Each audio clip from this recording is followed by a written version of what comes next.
YouTube dog lovers! Today we're talking about a much requested topic by you guys, and that is puppy biting. Puppy biting hurts. It hurts a lot. And as your puppy is biting you, that could cause you to feel some conflict. So some people are going to think, oh my gosh, did I make a mistake? Did I make a mistake in getting a puppy, or did I make a mistake in getting this particular puppy? And sometimes all that biting is going to cause frustration, especially if your dog's biting loved ones, or if it's been going on for a while. And the playful biting can definitely cause you to feel some fear. So when that puppy biting escalates and it's getting intense, it might not be clear to you, is this puppy actually still being playful? Or is it maybe being aggressive? Is my cute, innocent little puppy being aggressive? I'm here to make this struggle disappear for you. So puppy biting is normal behavior. It's how your puppy explores its world and learns about the world around it. As your puppy starts exploring its world, it's learning by putting its mouth on stuff. It's chewing on stuff. It's tugging on stuff. It's swallowing stuff. And that might be directed at your hands, your body parts, and your clothing. So when this happens, our natural inclination is to jerk back, to pull our hand back, to pull that body part away, and maybe to scream a little bit, because it does hurt. Unfortunately, movement and noise increase excitement. So the way we react, the jerking and the screaming, increases the dog's excitement. And the higher the excitement, the more rewarding it is for your dog. So we are accidentally rewarding the biting, and the puppy is going, game on. My goal is to help better prepare you so that you can be very intentional with how you handle it, instead of just reacting in a natural, normal way. So there's 3 huge things that you want to implement to stop that playful biting. The first is you want to think about, how do I want my puppy to interact with me, to seek out play, to seek out attention? So I love playing games of tug of war or retrieving with my dog, and I love it when my dog brings me a toy to invite play. So I might keep a toy in my pocket, and I might bust out with a fun game that targets that mouth on that toy, and I might do that every few hours. So I'm teaching my dog putting its mouth on toys is a lot more fun than putting it on me. To do that, I just keep a toy in my pocket or one close by to facilitate grabbing that toy at impromptu moments when my puppy is being good and it's not biting me, to facilitate that play. Another fun way for my puppy to say it wants attention is to do a fun game that we call tween. To play this game, I throw a piece of food out, and I use a second piece of food to lure my dog around behind me and then up between my legs. So when my dog wants attention, it seeks out this position. The second huge thing involves what you do when your puppy is actually biting. You don't want to do anything that increases arousal or energy. The more excited your puppy is, the more it's going to want to bite. So I might take some small chew out of my pocket and give that to my puppy to help disengage its mouth from whatever part my puppy is attached to. The more I can fill my puppy's mouth with chews or toys, the less its mouth is on me.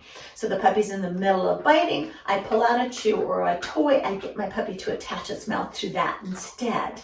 Now, if I have a puppy that's small, I might pick that puppy up and turn its mouth away from me. If I have a puppy that's bigger, too big to do that with, like Huli is, then I'm going to position myself behind that puppy. Really take care of. So I want everything taking place behind. I want my hands on the puppy back here, behind the puppy instead of in front of the puppy. And I want to move my hands really super slowly. I want slow, calming movements, and I want to target parts of the dog's body where it can't put its mouth on me and that it finds calming for that petting. After a few pets, I'm going to give my dog a few pieces of food to reward it for that mouth-off interaction that it just had. We know what your puppy practices today, it's going to do more of. If I calmly interrupt the biting with a chew or a toy and help my dog be calm with petting, then my puppy is more inclined to seek out chews and toys and to accept petting with calmness.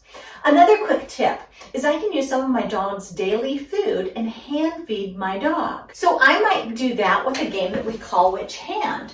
I have a piece of food in this hand, but not this hand. This hand's empty. I present both hands. My dog interacts without biting. Then I give it that piece of food. I just open up that hand. So this time it's in this hand, and I don't have one in this hand. I present the hands. Checks out that hand, doesn't bite. I can open up the other hand and give that food. I can do this with any game that I want as long as the puppy is interacting calmly and gently with my hands. I can give it that piece of food. So the puppy's learning food comes from hands and to be gentle with our hands. Every time the puppy interacts without biting or mouthing, then the less likely they are to do that in the future. So by playing that which hand game, I'm reducing the likelihood that my puppy's going to bite in the future. I'm tipping the balance in my favor. The which hand game is going to help you set them up with a large history of not biting. And my third huge tip for you is to not put them in situations that they're not yet ready to handle. So a lot of times puppies do a lot of playful biting with kids because they jerk and they run and they squeal. So I'm not going to give my dog access to kids when my dog and the kids are not supervised by me. If the kids are running around, then I might have my puppy on a leash and a distance from them, and I might reward my puppy for calmly watching them instead of chasing and biting. If my puppy's overtired, there's a huge probability that the playful biting is going to be even worse. So I might put my puppy in a crate for a nap. Playful biting is a lack of calmness, a lack of self-control, and a lack of disengagement. So if I can set my puppy up to be calm and reward that calmness, I'm reducing the playful biting. If I can set my puppy up to disengage, to move away from things of interest and value and reward it for doing that, I'm making it so there's less probability my dog is going to do that playful biting. And if I can play games that teach my dog self-control, and I can reward it for that self-control, then I'm reducing the playful biting. So calmness, disengagement, and self-control can all be taught through fantastic games. And all of that reduces the probability that biting is going to happen. So let's recap. I'm going to set my dog up for success by not putting it in situations that it can't handle. I'm going to teach my dog how to interact by using toys and chews to interrupt the biting, by following that with calm petting, by rewarding the dog when it's not putting its mouth on people, by hand feeding my dog, maybe playing games like the which hand game, by playing games of tug-of-war and retrieving that focus my dog's mouth on its toys. And I'm going to make sure that I don't escalate the puppy's excitement. And I'm going to be rewarding calmness and moving away and self-control through fun, structured games. So I know when you have those sharp puppy teeth sinking into your skin, or the skin of somebody that you love, you might be questioning, what was I thinking in getting a puppy? Did I make a mistake? I want you to realize there's so much that you can do. You now can confidently take action. There are so many positive ways that you can implement to change this around. It's just a matter of taking action. Okay, so if you are new to our YouTube channel, click the like and subscribe button so you know when we post a new video. And I invite you to tell us about your puppy in the comments section.